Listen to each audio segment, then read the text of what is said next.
Hey everyone, this is Kirk Martin, founder of Celebrate Calm. You can find us at celebratecalm.com. We've got a Facebook page, Celebrate Calm. And if you ever need anything, reach out to my son because he is just like your kids, only he was way worse. So he kind of gets it. You know what I'm talking about. So his name is Casey, Casey at celebratecalm.com.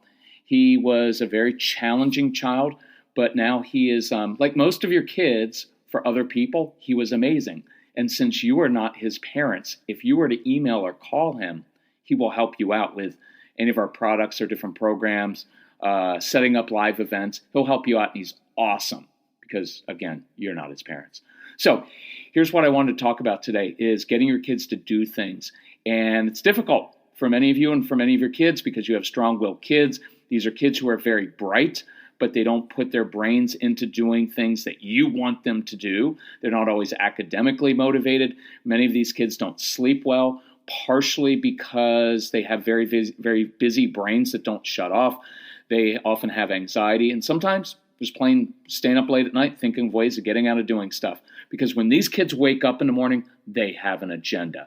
They know what they like. They know what they don't like. And so there are power struggles over everything. Because you know what they don't like doing? Anything that you want them to do. And you will spend their entire childhood saying this: if you would just do what I asked you to do, you would be done in 7 minutes, but you'd rather argue with me for 7 hours or days or years and lose everything you own, right? Many of you have those kids.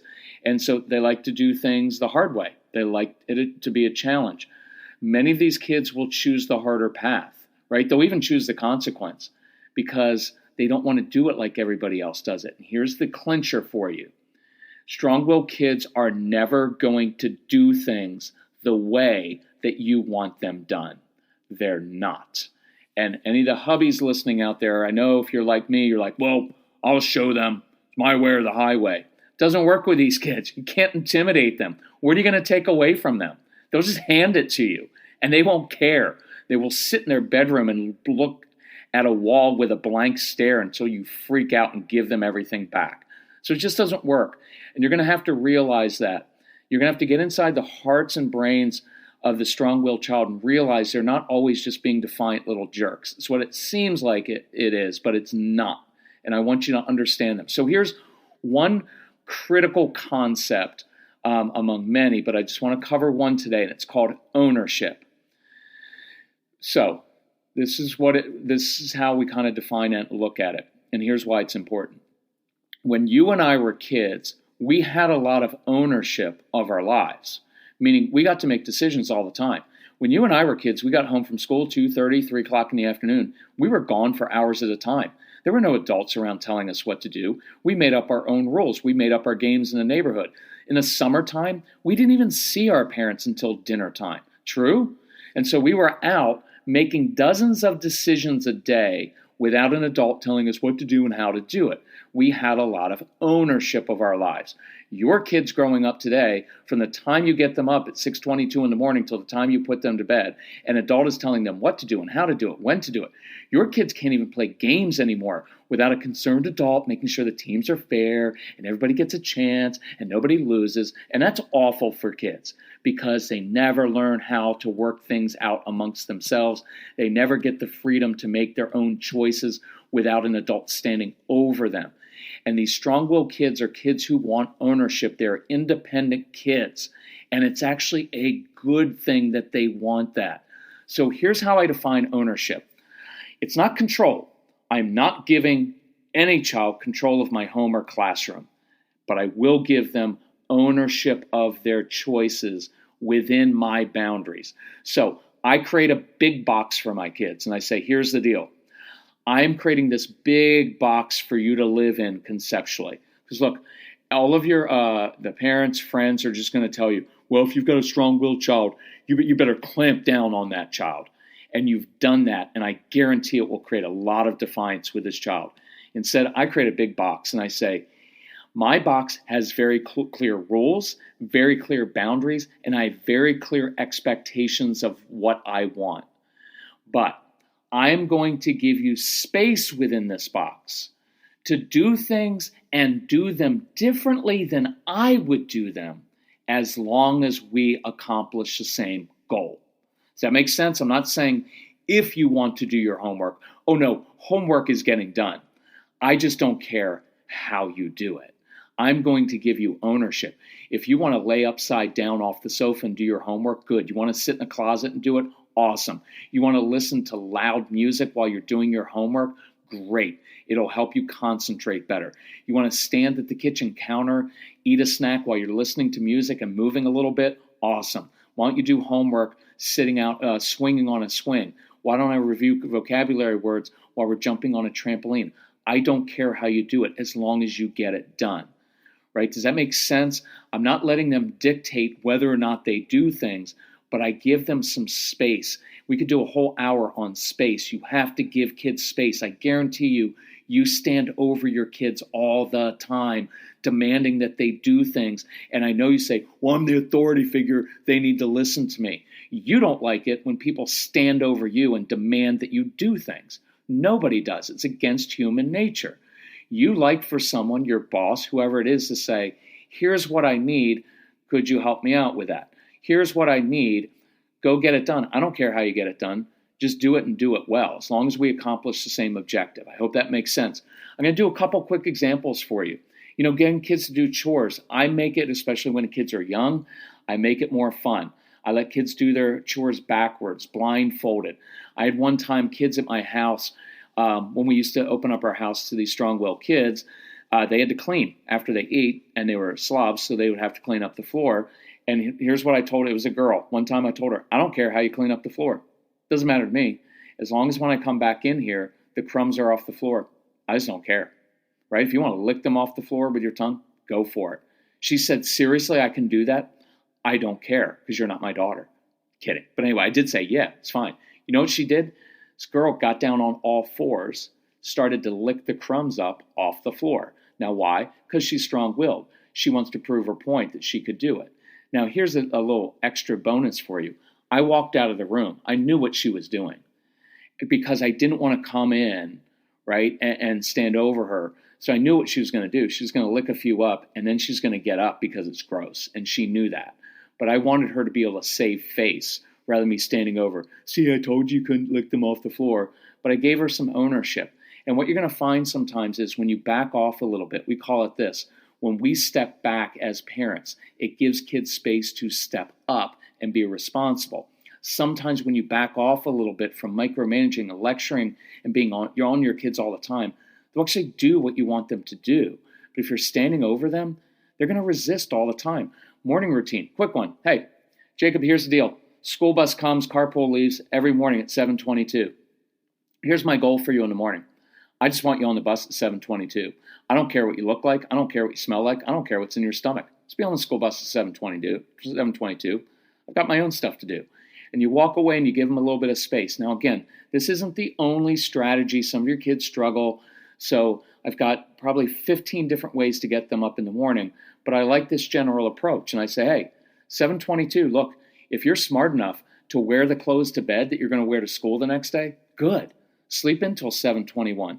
I know you hoard and hide food underneath your bed, so you roll out of bed at 7:21, grab the Pop-Tart from underneath your bed, run out to the school bus and jump on it. At the end of the day, if you made the school bus at 7:22, I'm going to say, hey, nice job making the school bus. Now, what's the real issue?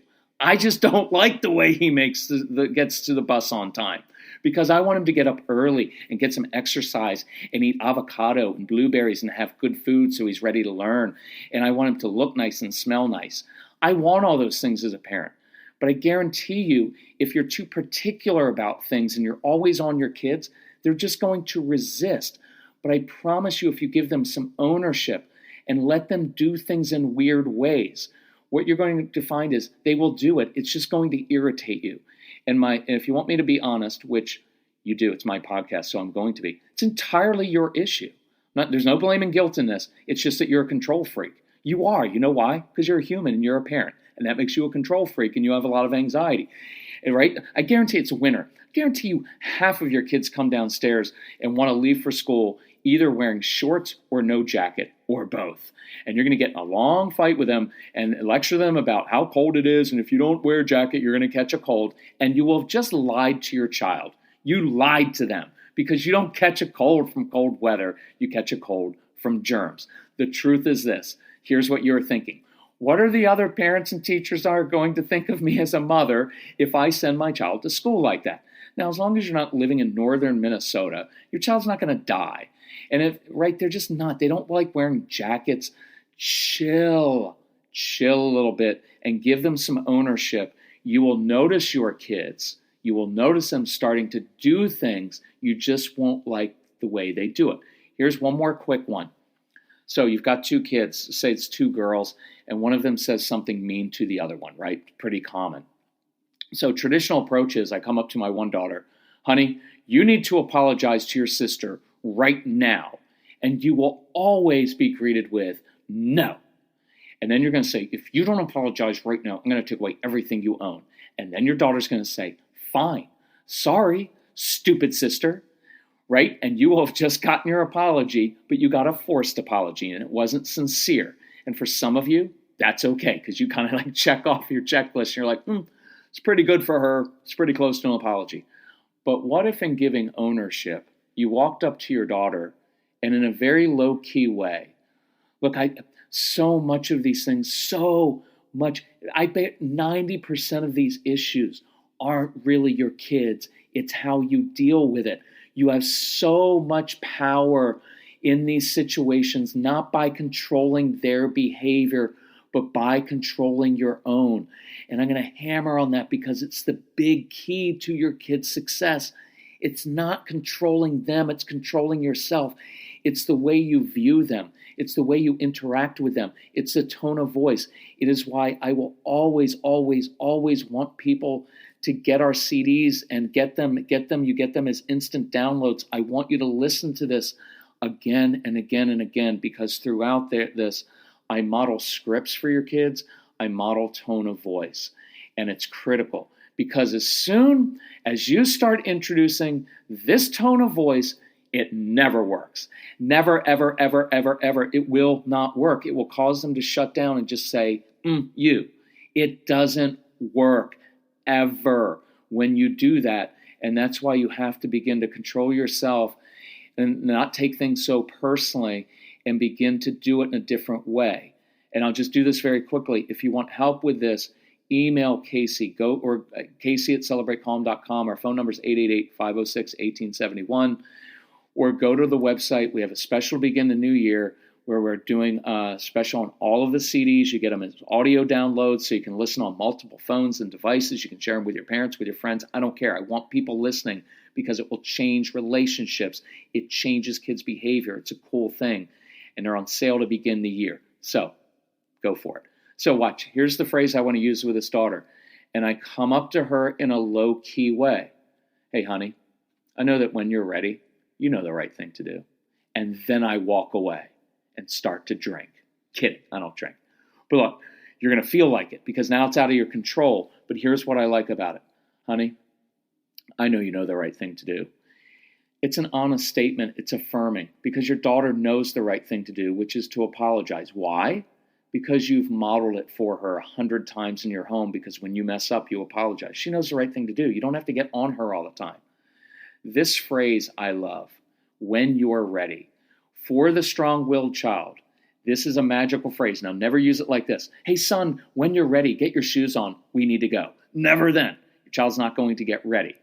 But in an emotional power struggle situation, the phrase, when you are ready, it's like it releases them to do what's right because you're not standing over dictating and telling them what to do in the moment. So when I said, when you are ready, and I walked away, it gave my daughter space to do what she knows is right. Now, I'll tell you this, your kids are not easy. She will probably not apologize anytime soon. She's going to have to process this, and she wants to own it. And you know what else is a good thing?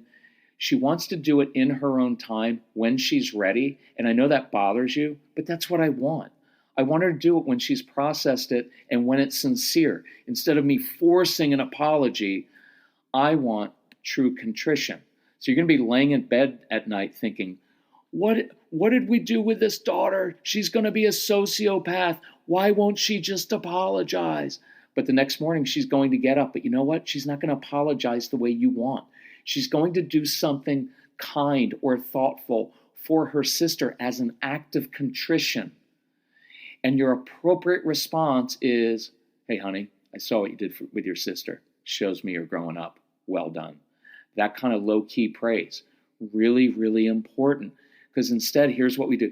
You know what, honey? I don't know why you just can't apologize to your sister. I don't know why it's so difficult for you. How many years of hearing a parent say that can a kid take? I don't know why you have to be so difficult. After a while, you know what they think? Sorry for this language alert. Screw it. And screw you. Why would it? Nothing's ever good enough for you. You're never happy with me. Nobody's ever happy with me. I never do things your way. And so why would I even bother trying anymore? And we wonder why they shut down. So I encourage you. I'm just going to end with that.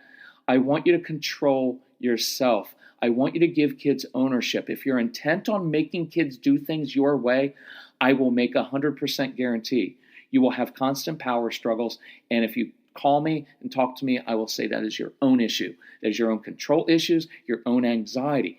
You have the power to change that. So I want you to work on controlling yourself. I want you to give your kids tools. I want you to give your kids ownership, because at the end of this, here's what I want. I want you to have a close, trusting relationship with a child that you enjoy. And I always, when I'm selling my stuff, right now, I don't like to sell my stuff, but when I'm talking about the CDs, I'm like, oh, we have all these strategies. I have strategies to get your kids to listen the first time and to motivate them to do their schoolwork without a stress and to get up in the morning without a big fight. I can do all those things. That's easy. But you know what it really is about? I want you to enjoy your kids. I want you to have a close, trusting relationship with the most difficult child that you have. One of the most important relationships in my entire life is with Casey. And it's because I almost ruined it during the first 9 years of his life, because I took the my way or highway, he's just the problem kind of approach, and it didn't work. And today, I love my son. You know what's even more so? I like him. Like, even if he wasn't my son, I would want to be friends with my son. He's an interesting kid. He's got a little bit of an edge to him. He's got a little bit of a mouth. But you know what he talks about? He talks about really interesting things. He's a fascinating kid. And he also makes really inappropriate comments, but they're really funny.